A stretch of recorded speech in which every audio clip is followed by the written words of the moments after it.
नमस्कार. आज आहे 27 फेब्रुवारी, मराठी भाषा गौरव दिन.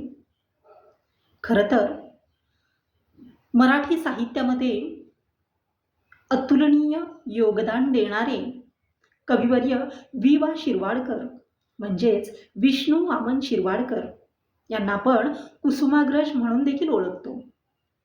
यांनी मराठी भाषेसाठी खूप मोलाचं योगदान दिलेलं आहे.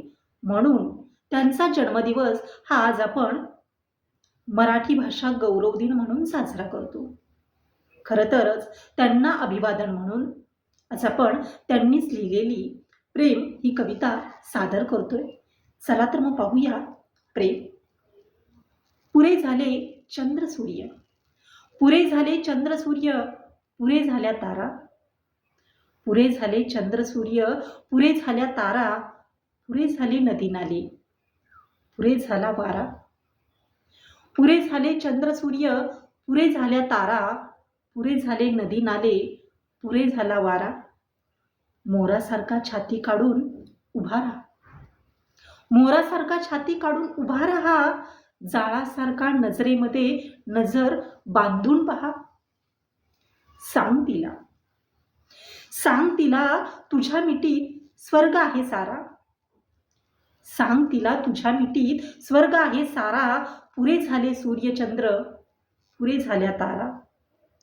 शेवाळलेले शब्द अण यमक छंद करतील काय, शेवाळलेले शब्द अण यमक छंद करतील काय, डांबरी सडकेवरती श्रावण इंद्रधनू बांधील काय.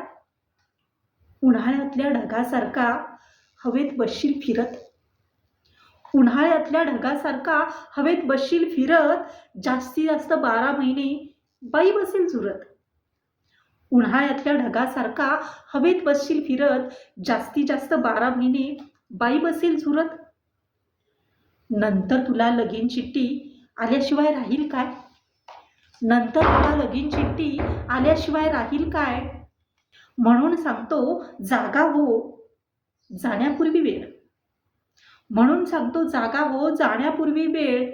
प्रेम नाही अक्षरांच्या भातुकलीचा खेळ, प्रेम म्हणजे वणवा होऊन जाळत जाणं, प्रेम म्हणजे वणवा होऊन जाळत जाणं, प्रेम म्हणजे जंगल होऊन जळत राहणं. प्रेम कर बिल्लासारखं, प्रेम कर बिल्लासारखं, बाणावरती खोचलेलं, मातीमध्ये उगून सुद्धा मेघापर्यंत पोचलेलं. प्रेम कर भिल्लासारखं, बाणावरती खोचलेलं, मातीमध्ये उगून सुद्धा मेघापर्यंत पोचलेलं. शब्दांच्या या धुक्यामध्ये अडकू नकोस, शब्दांच्या या धुक्यामध्ये अडकू नकोस, बुरुजावरती झेंड्यासारखा फडकू नकोस. उधळून दे तुफान सारं, उधळून दे तुफान सारं, काळजामध्ये साठलेलं. प्रेम कर भिल्लासारखं, बाणावरती खोचलेलं, प्रेम कर भिल्लासारखं, बाणावरती खोचलेलं.